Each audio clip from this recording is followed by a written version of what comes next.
Bien-aimés dans le Seigneur, que la paix et la grâce de Dieu soient avec vous tous. Permettez qu'en premier mot, je rends grâce à Dieu qui nous a accordé l'heureux privilège d'être avec vous depuis dimanche soir jusqu'à maintenant. Il nous a gardés en chemin, il nous a bénis à travers les musiques d'adoration et il nous a utilisés aussi pour parler à votre conscience et à votre cœur. Je rends grâce à Dieu. Il plaise à lui de continuer à déverser sur chacun de vous une abondance de grâce et de bénédiction. Merci à toutes ceux qui, pendant toute semaine dans tout, pas déjà fait des faux que tu es venu soirée après soirée pour te adorer ensemble avec nous et tendre le message de la parole de Dieu. Merci à Frère Fanex qui toujours prend plaisir pour inviter nous au microphone. Et nous voulons adresser un remerciement spécial. Aux noces de Cana, le meilleur vin a été servi en dernier. Et on est capable de remarquer que pendant ce maintenant, moi été présenté ou pas mal de membres de la première ex-baptiste haïtienne de Manhattan. Nous avons gagné le président du comité exécutif qui était là avec nous. Et nous avons gagné un tour, un groupe, United Voices, qui était venu et chanter pour nous. Mais nous avons choisi dans la dernière soirée pour te présenter nous la perle de la première ex-baptiste haïtienne de Manhattan. C'est ma très prestigieuse et jolie femme qui est là avec moi ce soir. C'est Madame Rose Claudie Joachim. Elle chita juste pas derrière moi, elle a fait camper et assemblée qui a facilement remarqué lui. Merci. Et moi, je me sens honoré que elle est là avec moi à soir. Je souhaite que bon Dieu va bénir lui dans le temps de communication que nous avons passé dans la présence du Seigneur. Que le Seigneur vous bénisse abondamment. Le texte de ce soir, c'est tiré du livre d'Apocalypse, le chapitre 5. On va lire du verset 6 jusqu'au verset 10. Et je vous invite à vous lever pour adorer le Seigneur à travers la lecture méditative de sa parole. Apocalypse, chapitre 5, du verset 6 jusqu'au verset 10. Et je vis au milieu du trône et des quatre êtres vivants et au milieu des vieillards, un agneau qui était là comme immolé. Il avait 7 cornes et 7 yeux, qui sont les 7 esprits de Dieu envoyés sur toute la terre. Il vint et il prit le livre de la main droite de celui qui était assis sur le trône. Quand il eut pris le livre, les 4 êtres vivants et les 24 vieillards se prosternèrent devant l'agneau, tenant chacun une harpe et des coupes d'or remplies de parfums, qui sont les prières des saints. Et ils chantaient un cantique nouveau en disant: tu es digne de prendre le livre et d'en ouvrir les sceaux, car tu as été immolé et tu as racheté pour Dieu par ton sang des hommes de toute tribu, de toute langue, de tout peuple et de toute nation. Et tu as fait d'eux un royaume et des sacrificateurs pour notre Dieu, et ils régneront sur la terre. C'est la parole du Seigneur. Plaise à Dieu de bénir sa lecture et son écoute pour notre parfaite et entière édification. Merci. Veuillez vous rasseoir.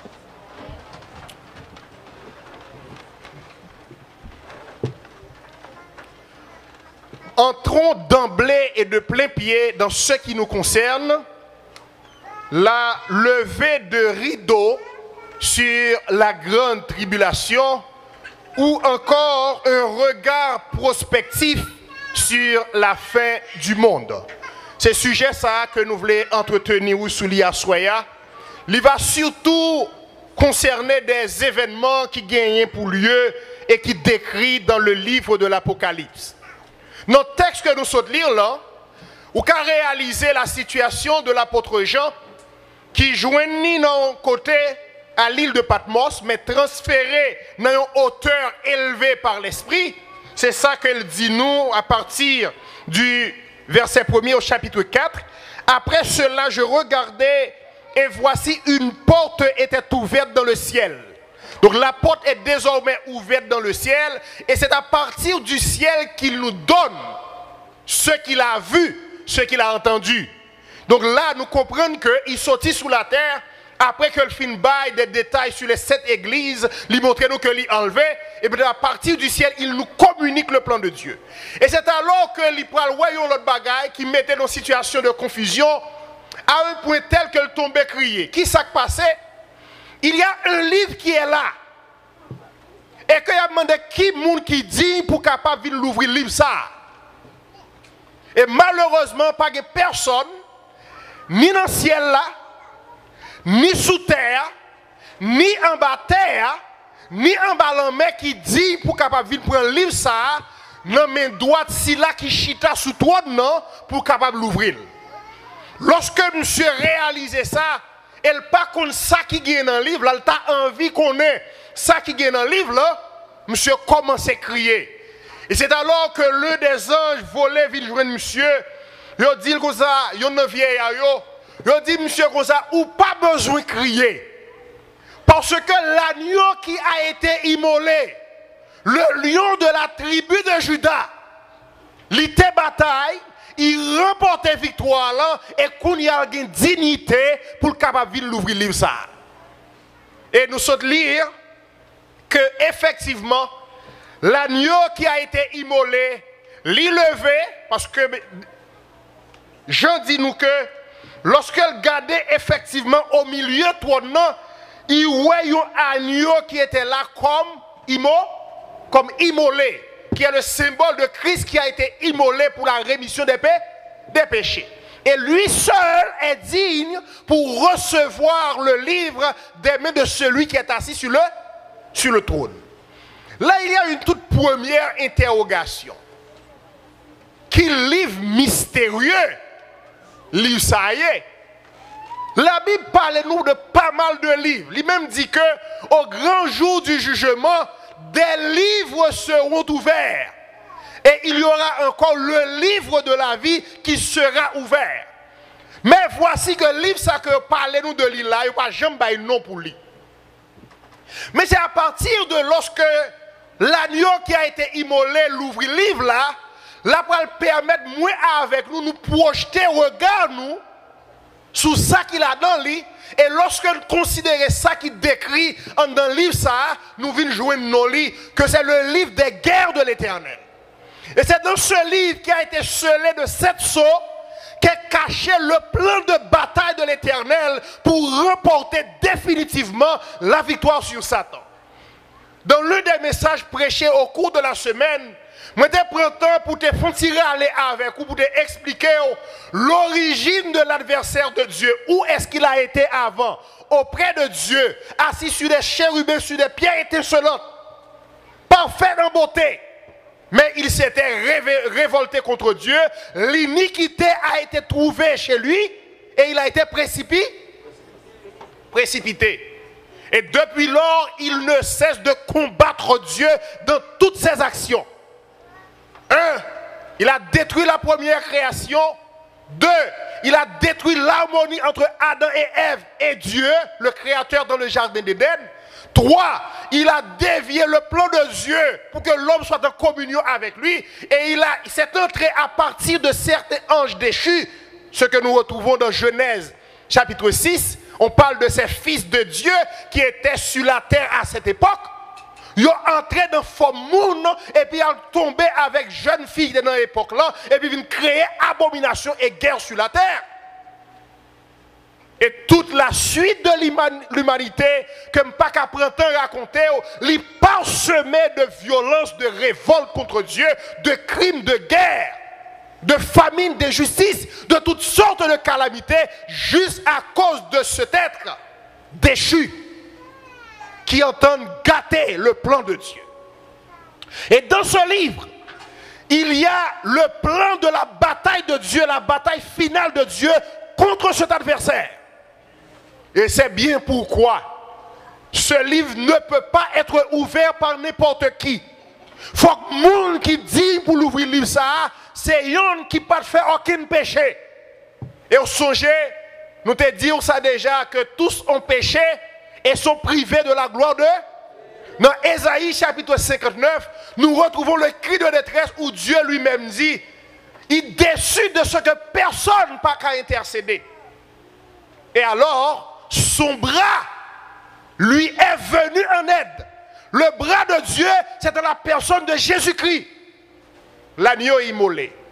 Et c'est lui qui va ouvrir ce livre pour nous donner un aperçu prospectif sur ce qui va être passé à la fin des temps. Le chapitre 6 de l'Apocalypse, qui parlait de l'ouverture des 6 premiers sceaux, nous sommes capables de considérer comme la table des matières de ce livre. Une table des matières dans le livre, c'est pas nous tous qui la connaissons. C'est parti dans le livre, l'un côté, ils ont annoncé où tout chapitre qui gagne dans le livre là avec titre. Il y a quelques tables de matière qui comptent tellement un petit genre détaillé, ils permettent qu'on ait en fin de lire tout le livre là seulement à partir de titres ça que yo ba ou en résumé. Et si vous regardez bien, vous pouvez que lui parler de l'ouverture des sceaux. Il y a un premier sceau qui l'ouvrit. Et puis, il voit que gagné un cheval blanc qui paraît. Et celui qui montait avait un art. Une couronne lui fut donnée. Et il partit en vainqueur. Et pour vaincre. Al bien bandé dans mel. Il montait son cheval blanc. Elle partit en vainqueur. Ça veut dire que son nègre qui partit pour la guerre avec conviction qu'il n'a pas perdu. Il n'a pas perdu guerre. Le second sceau, un autre cheval où celui qui le montait reçut le pouvoir d'enlever la paix de la terre, afin que les hommes s'égorgeassent les uns les autres, et une grande épée lui fut donnée. Si moi prends temps pour ta lire pour vous chaque soyo, peut-être que le cas encore minuit et que nous continuons de lire toujours avec des détails. Laissez-moi aller bien vite pour nous arriver côté que nous voulons arriver. Hein? Puisque tout ça qui décrit dans le chapitre 6, c'est ça qui va le passer dans tout le reste livre là. C'est ça qui va le passer dans tout le reste livre là. Et maintenant, à partir du chapitre 7, là, il prend le bon une sorte d'avant-goût. Ou mieux dire, il va présenter nous les acteurs célestes. C'est-à-dire, monde qui parle dans camp bon Dieu pour goumer contre Satan. Et puisqu'elle veut commencer avec les acteurs célestes, ou pas voir que le premier groupe de monde qu'elle rassemblait, qu'elle mettait campé. Regardez le texte là bien pour vous. Et je vis un autre ange qui montait du côté du soleil levant et qui tenait le sceau du Dieu vivant. Il cria d'une voix forte aux 4 anges à qui il avait été donné de faire du mal à la terre et à la mer, et il dit: ne faites point de mal à la terre, ni à la mer, ni aux arbres, jusqu'à ce que nous ayons marqué du sceau le front des serviteurs de notre Dieu. Ange qui a pouvoir pour commencer à faire mal sous terre, ange qui recevra l'autre pour commencer à faire la terre crier, il recevra l'autre pour beaucoup commencer. Parce que le premier travail qui pour faire, qu'est-ce qui s'allie? Il faut que vous mettez ça sur tout le monde pas bon. Vous savez qui l'ont recevoir sur ça? Tout ça, vous avez accepté Jésus-Christ, il était scellé du Saint-Esprit. Vous avez le sceau du Saint-Esprit dans vous qui différencie de monde qui est dans le monde. Donc, avant que coupe colère, mon Dieu, il commence à déverser sur l'humanité, qui première responsabilité, mon Dieu, pour le faire, il a une responsabilité pour le prendre mon palio, pour le mettre au pas. Et ce texte, il fait référence exactement à l'enlèvement de l'église. Qui n'a pas gagné pour le déversement de la colère de Dieu sur la terre. Il dit, pourquoi commencer la bataille là, laissez-moi fin marquer. Ça y a servi bon Dieu. Et chaque fois pour voir que là-dedans, il parlait de deux catégories de monde. On dit mieux deux catégories, non pas de deux groupes tout simplement. Une première catégorie formée de 144 000 monde. Et puis on parlait d'une certaine quantité qui sortit de chaque tribu. Il y a 12 000 de la tribu d'Issachar, 12 000 de la tribu de Ruben, 12 000 de la tribu de Juda, 12 000 dans chaque tribu d'Israël.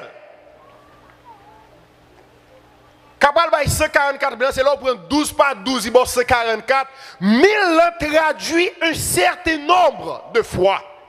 Il ne veut pas dire que c'est 144 000, sinon 1, 2, 3, 4, 12 000 effectivement. Quand il va avoir 12 000 dans le campé, non. Ça symbolise tout simplement que toutes les tribus d'Israël sont représentées. Mais pour qui ça soit quantité qui marquait, ce n'est pas tout. C'est parce qu'il y a une partie d'Israël qui a accepté de servir Dieu, qui ont été fidèles. Ils sont marqués. Et il y a une autre partie qui a été tombée dans l'endurcissement. Ils n'ont même pas marqué. Donc ces 144 000 qui ont été comptés sont ceux qui ont marqué du sceau de Dieu. C'est-à-dire ça qui ont accepté de marcher avec mon Dieu. Lorsque on lit dans Hébreu chapitre 11, il développait sous nos yeux la galerie de ces grands hommes de foi. Et puis dans Philippiens chapitre 1, il dit, tout le monde ça à la faveur de qui? Des témoignages te rendent.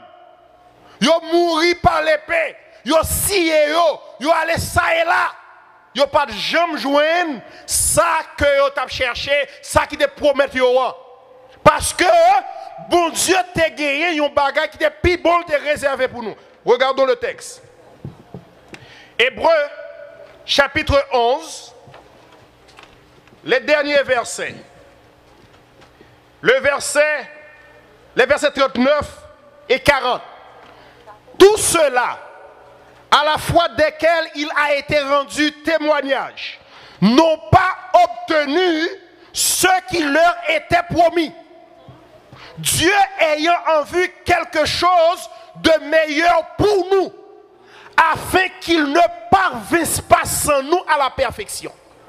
Donc, ces 144 000 seront marqués du sceau de Dieu en même temps que cette foule immense que Paul qui répétait plus bas dans verset 9 là. Apocalypse 7, le verset 9. Après cela, je regardais et voici, il y avait une grande foule que personne ne pouvait compter, de toute nation, de toute tribu, de tout peuple et de toute langue. Ils se tenaient devant le trône et devant l'agneau revêtus de robes blanches. Leurs robes ont été lavées dans le sang de l'agneau. Ils sont vêtus de robes blanches. Ils se tiennent où? Devant le trône. Et qui ça y a dit? Ils criaient d'une voix forte en disant, le salut est à notre Dieu qui est assis sur le trône et à l'agneau. Je ne vais pas prétendre lire tout pour vous. Mais si vous continuez à lire ce chapitre, là, on va côté rivé, il dit, il a prélé, il a demandé qui l'est ou après le venger sans nous qui t'est versé sous la terre. Et la réponse a été catégorique. Laissez-moi chercher pour vous, pour être capable de lire.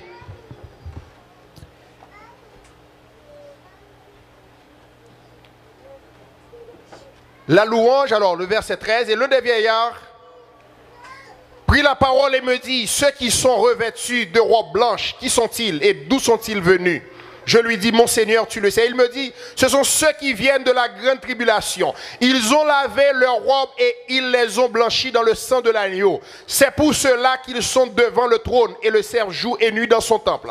Celui qui est assis sur le trône dressera sa tente sur eux. Ils n'auront plus faim, ils n'auront plus soif et le soleil ne les frappera point ni aucune chaleur.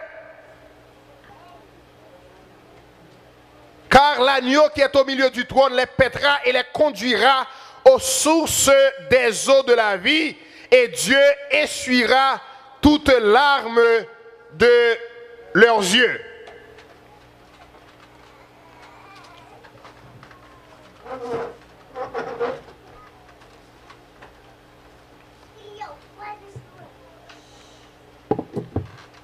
Voilà. Donc ce texte, il fait référence à cette partie qui a été déjà enlevée. L'idée de grande tribulation que ouais ici qui répétait là, pas tellement occupé de lui, parce qu'elle pas fait référence à la grande tribulation côté bon Dieu pour déverser sa colère. Mais vous comprenez ça bien, laissez-moi reprendre pour vous. La grande tribulation fait référence à bon Dieu qui a déverser colère lui pour éprouver les habitants de la terre.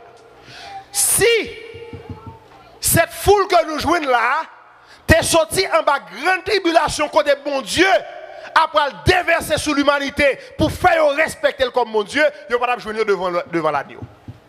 Est-ce qu'on l'a avec moi? Il n'y a pas de joindre devant le trône de l'agneau. Cette tribulation dont il est question ici fait référence directement aux difficultés qui entourent la marche du chrétien pendant son pèlerinage ici-bas. Rappelez-vous, Jésus te mettait disciples en garde. Même Jean yo raï nan, yo gen pour raï nous tout à cause de moi.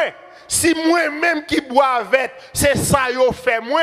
Pas demander pour vous-même qui boit sèche, mais pas inquiétez-nous. N'a gagné tribulation dans le monde à cause de monde capable sortir pour persécuter nous. Mais prenez courage, car j'ai vaincu le. Donc c'est forme de tribulation ça que fait référence là. Mais ce n'est pas la grande tribulation proprement dit côté bon Dieu lui-même il prend déverser colère sur les habitants de la terre. Revenons. Donc, d'une part, nous retrouvons ces gens parmi les acteurs célestes et d'autre part, nous retrouvons aussi les anges de Dieu. Et remarquez que ce sont les anges de Dieu qui gagnent trompette dans les mains. Ce sont les anges de Dieu qui gagnent pour passer à l'action, pour exécuter ça qui doit exécuter. Cela démontre quoi? Cela démontre que bon Dieu gagne contrôle bataille là. Et que c'est de lui-même que l'autre a passé à chaque épisode qui doit être fait dans la bataille là, c'est lui qui a passé l'autre pour faire. Et que dans l'autre camp, il y a seulement gagné pour subir les attaques de Dieu. Il y a seulement gagné pour riposter contre les attaques de Dieu, mais il n'y a pas qu'à prendre l'initiative du combat. Donc l'initiative du combat reste entre les mains de Dieu. La troisième partie, c'est la confrontation des camps. Ces choses que je dis déjà qui joignent entre les chapitres 7, disons mieux chapitre 6, jusqu'arrivé dans le chapitre 11, c'est même encore qu'on parle qui répétait sur des actions concrètes à partir du chapitre 12 jusqu'au chapitre 18. Les mêmes idées. Vous pouvez qu'il y a un rapprochement d'idées entre eux. À partir du chapitre 12 d'Apocalypse, qu'est-ce qu'on lit? Un grand signe parut dans le ciel. Une femme qui est enveloppée du soleil avec la lune sous ses pieds et une couronne de 12 étoiles sur sa tête. La description de cette femme, sans pas besoin d'entrer dans un bon commentaire, fait comprendre que c'est Israël.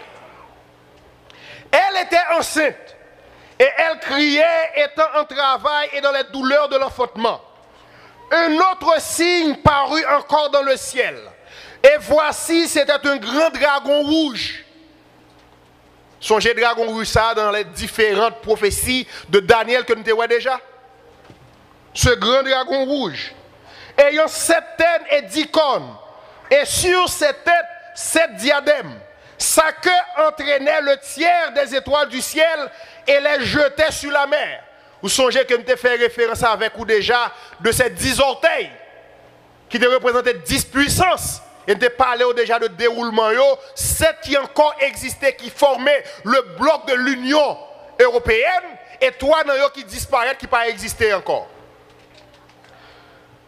Le dragon se tint devant la femme qui allait enfanter afin de dévorer qui ça? Son nom? Lorsqu'elle aura enfanté.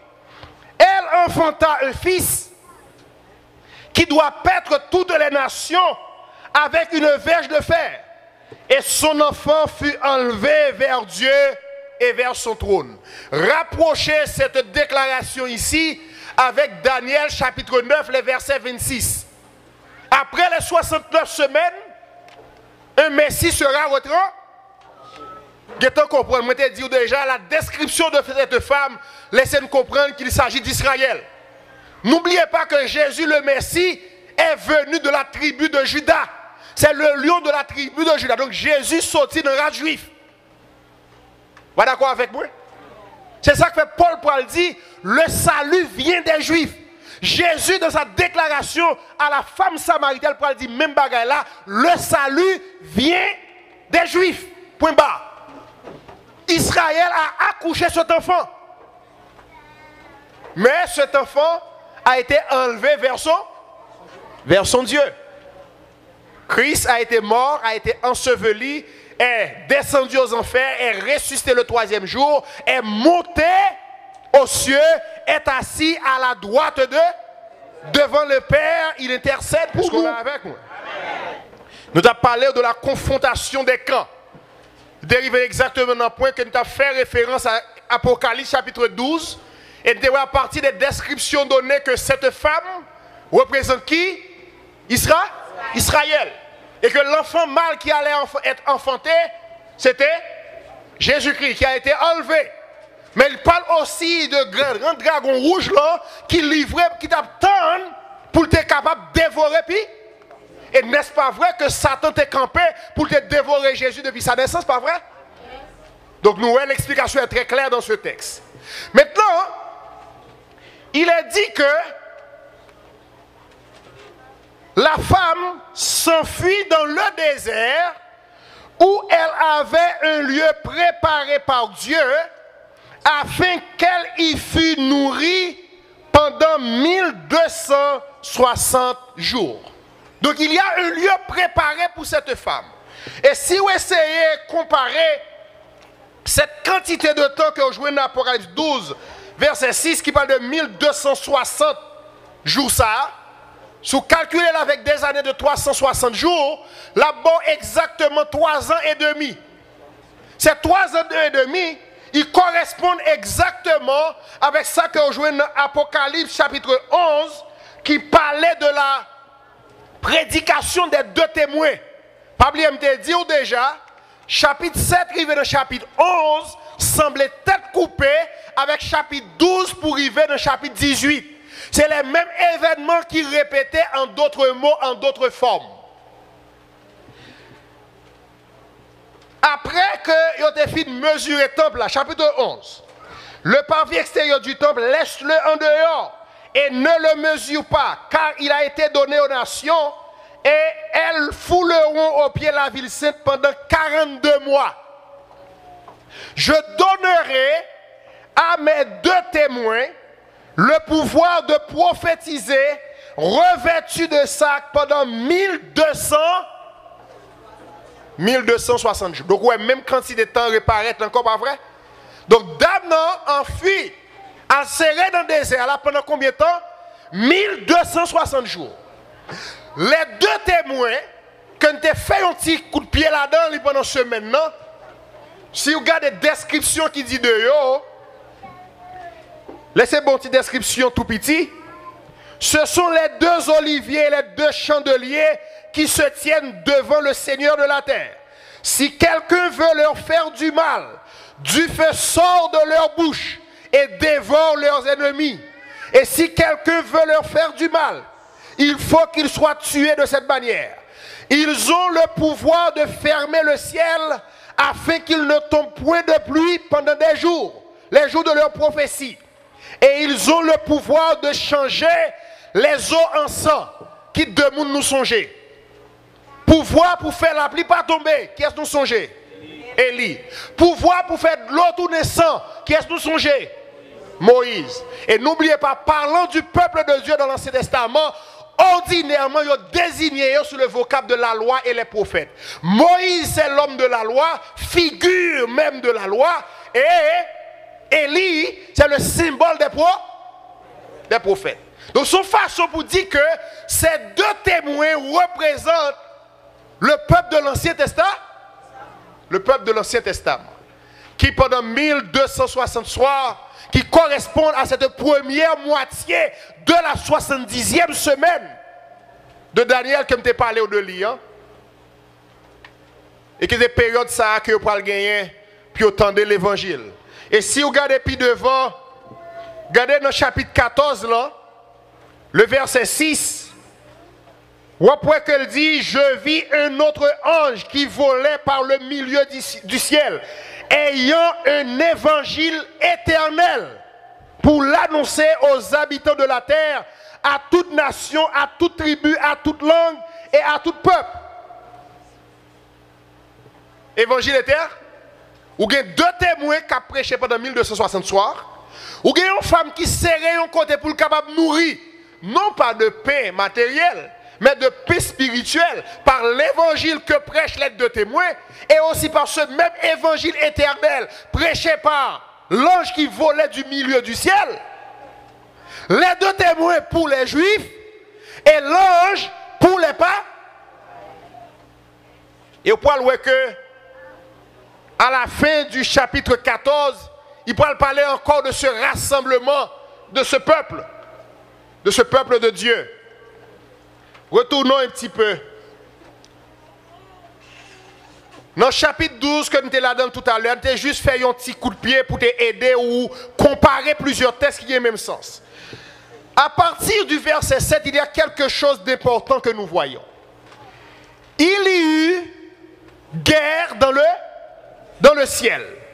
Michel et ses anges combattirent contre le dragon, et le dragon et ses anges combattirent aussi. C'est ça que je dit, il y a la confrontation des camps. Donc dans l'exécution de la bataille de l'Éternel, la bataille ne commence pas sur la terre, mais commence d'abord dans le ciel. La fine fête dans le ciel, là, ensuite la descend sous là. Lorsque ce pays devait attaquer Irak en 90, tempête du désert, côté bataille a été commencé. Vous ne connaissez pas? Tu commencé en l'air. Les avions de guerre commençaient à bombarder toute base côté suspect. L'ennemi a cassé, ils ont déblayé à terre. Ça veut dire quelque chose tout roche côté ont cassé, missile al météo dehors. Qu'on y a terrain libre, les ça qui dans de l'eau, ça qui a venu à terre, rentré. Donc l'ennemi a pas attaqué au Kounier, c'est pas à terre qui vient commencer à goumer avant, ils ont commencé à goumer en l'air. Là, ils ont fini de commencer à goumer en l'air, ils ont gardé en bas, ils ont tout côté au serré. Et puis là, ça a commencé à faire ça qui pour goumer à terre. Parce qu'il y a plusieurs groupes. Il y a des groupes qui entraînent pour goumer en l'air, il y a des groupes qui entraînent pour goumer dans l'eau, il y a des qui entraînent pour goumer à terre. Mais qui est-ce qui commence à goumer en vent? C'est ça, goumer en l'air. Les en l'air fin fait opération pâle. Qu'on y a de l'eau pour faire opération pali, les de l'eau pour faire opération pali, les à terre pour faire opération pâle, c'est eux qu'on y est capable de commencer à prendre contrôle zone là. Est-ce que vous comprenez ça me dit là? Donc c'est ça qui fait que bataille là quand elle commençait, il commençait dans le ciel. Il y a Michel qui combat contre le dragon. Mais le texte nous dit le dragon ne fut pas le plus fort. Et qu'est-ce qui s'est arrivé? Il a été chassé du ciel. Regardez le texte, le verset 9. Il fut précipité le grand dragon, le serpent ancien appelé le diable et Satan, celui qui séduit toute la terre. Il fut précipité sur la terre et ses anges furent précipités avec lui. Donc là, chers amis, nous rentrons d'emblée dans la bataille, là, pas vrai? Mais est-ce que l'église là-dedans? Côté peuple bon Dieu parce que l'enlèvement de l'église est en fait. Mais est-ce que pas de monde toujours qui parle de bon Dieu sous terre? Of course yes. Qui est sur reste Israël qui était dans Anducis? Reste peuple païen qui sous la terre qui pas jamais quoi dans bon? Avec tout le reste 6 églises. Ou pas son jeune te font commentaire avec vous sur les 7 églises d'Asie. Yo chaque te gagne un bagage pour le mettre au propre. Yo chaque te gagne un bagage pour le corriger dans cahier yo. Excepté l'église de Philadelphie. Est-ce qu'on l'a avec? Son façon pour me dire que il y a l'église qui sera enlevée et l'église qui sera restée. L'église qui sera enlevée, c'est le corps de Christ, le corps des chrétiens sincères qui marchent honnêtement avec Dieu. Ça y est qui gagne noyo écrit dans le livre de la vie. Et l'église qui sera restée, c'est l'église locale composée de ces hypocrites de l'église. De cette tourbe blanchie. Et c'est eux qui ont gagné pour connaître tout événement ça yo. Mais ça me laisse attirer attention sur lui. Le verset 12. Apocalypse 12, verset 12. C'est pourquoi réjouissez-vous, cieux, et vous qui habitez dans les cieux. Ah, l'église Philadelphie a réjoui. Les 144 000 a réjoui. Mais qu'en est-il de ceux qui restent sous la terre? Malheur à la terre et à la mer. Pour qui ça? Car le diable est descendu vers vous, animé d'une grande colère, sachant qu'il a peu de temps. Il n'a pas besoin de dire, vous êtes déjà fâché déjà, pas vrai? Songez que dans le commencement chapitre 12 là, il a déjà dit que tu es fâché, l'attente que dame a accouché pour te dévorer petit là. Là, regarde le petit là qui est monté, il partit des dames pour le déchirer. Mais il a chassé dans le ciel là. Il ne peut jamais retourner encore. Elle connaît que jour le compter parce que le calendrier était en suspense là, recommencer à marcher. Elle ne peut pas camper encore.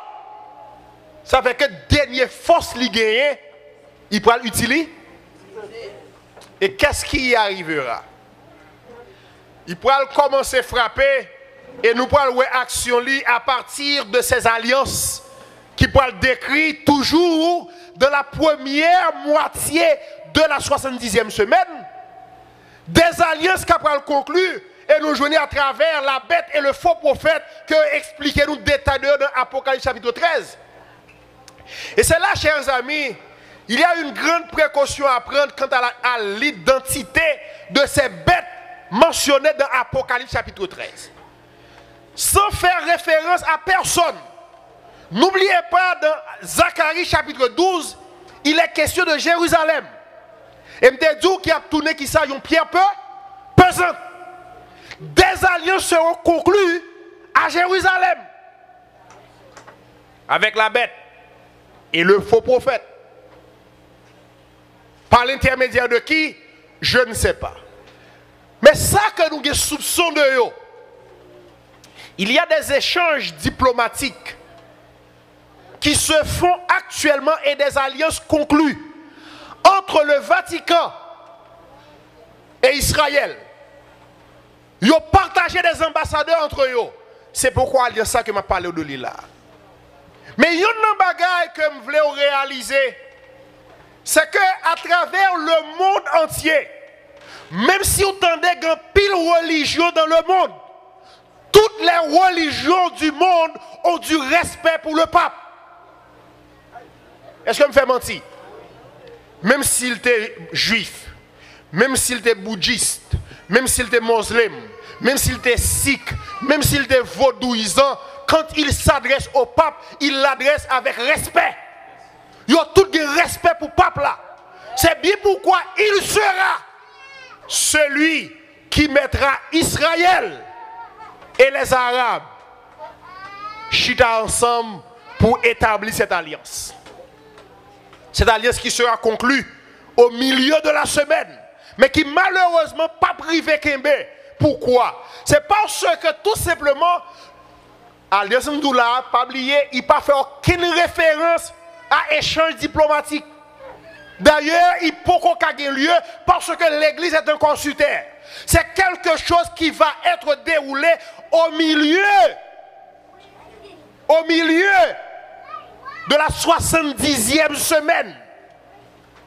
Donc ça m'a dit là, ce n'est pas ce qui concerne nous toutes. Il concerne ça qui a prêté pour deuxième occasion. Et pour qui ça nous doit connaître, c'est parce que Daniel dit nous raison.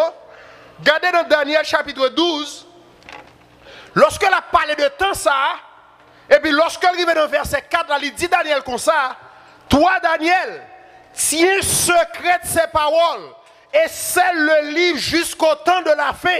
Nous sommes au temps de la fin. Non pas la fin du monde, mais le temps de la fin, c'est-à-dire période côté que 70e semaine prête pour commencer à éclater. Il dit que plusieurs alors le liront et la connaissance augmentera. Au temps de la fin, plusieurs le liront. Moi, avec vous, il n'y a pas à prêcher sous lui.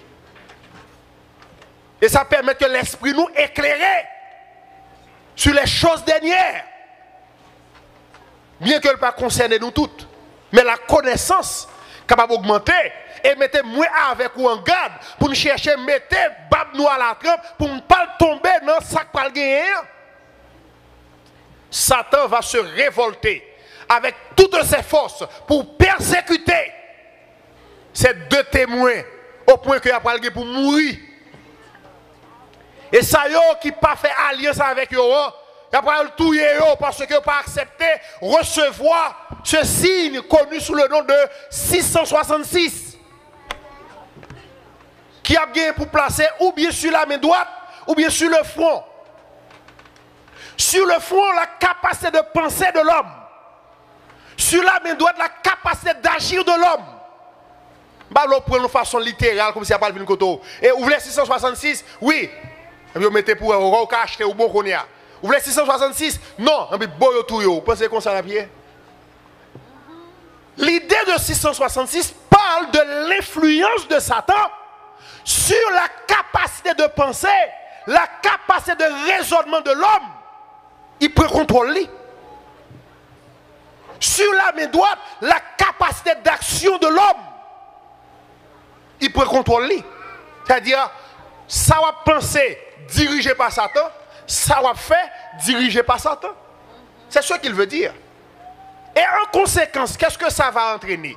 Ça va entraîner que malgré les fléaux envoyés par Dieu, l'homme a toujours été plus méchant, il a toujours été plus rebelle. Regardons le texte. Apocalypse chapitre 9, les versets 20 et 21. Vous êtes capable de comparer avec Apocalypse chapitre 16, verset 17, parce que je te dis, ce sont les mêmes événements qui répétaient plusieurs fois. Regardez. Apocalypse chapitre 9, les versets 20 et 21. Les autres hommes qui ne furent pas tués par ces fléaux ne se repentirent pas des œuvres de leurs mains, de manière à ne point adorer les démons et les idoles d'or, d'argent, d'airain, de pierre et de bois, qui ne peuvent ni voir, ni entendre, ni marcher.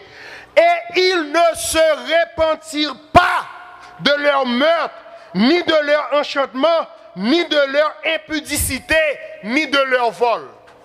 Allez, c'est comparer même verset ça avec Apocalypse chapitre 16, le verset 17.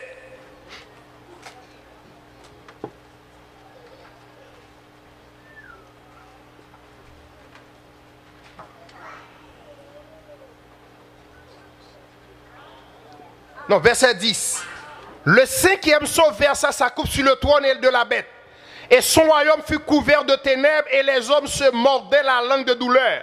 Et ils blasphémèrent le Dieu du ciel à cause de leur douleur et de leur ulcère. Et ils ne se repentirent pas de leurs œuvres. Bon Dieu frappait comme ça pour qui ça? Pour amener à la réponse. Mais ils ne se repentirent pas. Au contraire, qui ça a fait d'après vous? Il a fait alliance. Il a marché réuni tout puissant que il a gagné pour y aller goumer. Il a rassemblé dans ce lieu qu'on appelle Amagé. Au lieu de repenti, pour demander mon Dieu pardon, pour mon Dieu faire au faveur, faire au grâce, il a plutôt rassemblé pour le goût. Et Amagé donc va disparaître tant qu'on est clair. Comment? Regardez ce qui va se passer. Verset 17. Le septième versa sa coupe dans l'air. Et il sortit du temple du trône une voix forte qui disait, c'en est fait. Bon, bagarre a fini à toi. Ça qui passe. Il y eut des éclairs, des voix, des tonnerres et un grand tremblement de terre, tel qu'il n'y ait jamais eu depuis que l'homme est sur la terre, un aussi grand tremblement. Et la grande ville fut divisée en 3 parties, et les villes des nations tombèrent. Et Dieu se souvint de Babylone la grande pour lui donner la coupe du vin de son ardente colère. Prends même texte ça, comme te dit, chapitre 6 là, c'est table de matière, c'est annoncé là, c'est même bagaille. Gardez dans chapitre 6 là pour voir qui ça le dit. Oh non. L'heure est arrivée. Gardez pour voir qui ça le dit. Et c'est exactement ça qui est réservé pour tout ça qui sans Christ qui a fait courir avec bon Dieu. Ou tendez l'évangile à droite, à gauche, devant un coup de pas jamais converti. Ou a fait courir même avec eux. Regardez qui ça le dit. Apocalypse chapitre 6. À partir du verset 12, m'a seulement fini de lire pour et puis nous camper. Je regardais quand il ouvrit le 6e sceau. Et il y eut un grand tremblement de terre. Comme conséquence de ce tremblement de terre, ça qui passé. Le soleil devint noir comme un sac de crin. Vous donnez ça le dit? Ah, nous avons courant ici. Même si le soleil a fait noir, ça ne va dire nous rien. Nous avons courant 24 sur 24. Moun Haïti ont entravé, mais nous ici, nous sommes un grand pays. Est-ce qu'on l'a avec? Mais qu'arrivera-t-il avec ce tremblement de terre? D'après le tremblement de terre, pas secouer le système qui a bon courant tout, il va couper lui. Il y avait un petit storm, comment te relève, Sandy. Il coupait le courant, mettait tout downtown Manhattan pendant 2 semaines. Oh oh. Il y a un simple tremblement de terre que l'homme qui a supporté, passe en Haïti, nous ça le fait. 7.3. Au Japon, 9.2. Il prend un bateau, le met dans le Dokai. Centrale nucléaire, pour le courant exploser. Alors, il dit, il y a un tremblement de terre qui dépile la terre faite. Pourquoi j'aime gagner comme ça? Ou est-ce qu'on va gagner courant? Ou est-ce qu'on va gagner route? Dès que la terre tremble, c'est fun li fun. Côté machine pour passer pour venir porter au secours pour mener l'hôpital ça. Ça ne pas comprendre ça qu'a dit là. Bébé, lis bien encore. On va lire. Un tremblement de terre. Le soleil devait noir comme un sac de crin. Ah, le soleil allait la ligne claire. La lune entière devait comme du sang. Oh bon, mais pas la ligne claire, bon Dieu, m'entraver. Ah, d'à chercher flash. Les étoiles du ciel tombèrent sur la terre comme lorsqu'un figuier secoué par un vent violent jette ses figues vertes. Les étoiles du ciel. Et moi avec vous connais que la plupart de ces étoiles qui sont dans le ciel, superficie plus large que la terre. Donc yon suffit pour couvrir la terre. Or, ce n'est pas yon qui a tombé, ce sont les étoiles. Est-ce qu'on l'a avec? Ce sont les étoiles qui ont tombé avec force. Le ciel se retira comme un livre qu'on roule. Mais ça le dit. Ça c'est le ciel. D'un éclat, d'un clin d'œil. Il ferme l'allée. Il n'y a plus de ciel. Il dit ça m'a regardé au terme de encore. Oui, c'est imaginer ça. Et toutes les montagnes et les îles furent remuées de leur place. Tout gros monde, toutes îles, pas oublier que côté de son île, pas vrai? Ils ont déplacé dans la place côté de terre. Tellement terre sous. Et alors, je ne connais pas si pouvoir, monsieur, ça, on va parler de eux là. Mais ça le dit. Les rois de la terre. Vous parlez de eux, pas vrai? Est-ce que c'est roi ou bien garde de corps? Ou bien palais? Non, ou pas roi. Les grands, est-ce qu'on fait partie des grands de la terre? Ça dit, pourquoi là-dedans toujours? Les rois de la terre, les grands, c'est ça qui ont un gros pouvoir qui a frappé l'estomac du roi. Qui ont des armes, qui ont un gros avion de guerre, gros char blindé, pour serrer. C'est eux-mêmes. Les chefs militaires, les riches, les puissants. Oh, avant que je là-dedans tout. Tous les esclaves et les hommes libres se cachèrent dans les cavernes et dans les rochers des montagnes. Et ils disaient aux montagnes, tombez sur nous, cachez-nous devant la face de celui qui est assis sur le trône et devant la colère de l'agneau. Pour qui ça? Le grand jour de sa colère est venu et qui peut subsister. Mais est-ce qu'on croit mourir vrai dans tout ça? Non. Non, le texte a dit non. Son sorte de tourment qu'il a gagné. Il a envie de mourir, mais il n'a pas qu'à mourir. C'est-à-dire un tourment qu'on a dans, ou conscient de tourment, ou t'as envie de mourir pour quitter ça, mais l'homme dit, il pas beau. Voilà, chers amis, ils ont vu très résumé de ça pour passer dans la grande tribulation après que l'église de Jésus-Christ fut enlevée. Quand il y a, laissez-moi demander un bagage. Ou pas t'arriver là, je remets une belle merveille. Combien de monde qui choisit pour nous voir ça pour nous témoigner? Parce que nous remettons nous-mêmes, pas vrai? Nous remettons une belle merveille pour nous assister, pour nous battre bravo. Combien de monde qui est présent dans l'événement ça? Combien de monde qui voulait présent? A pas de monde. Et combien de monde qui pas t'arriver là? Mais si vous pas t'arriver là, l'occasion est maintenant. Écoutez l'appel du berger et dit Seigneur, prends-moi. Que Dieu vous bénisse.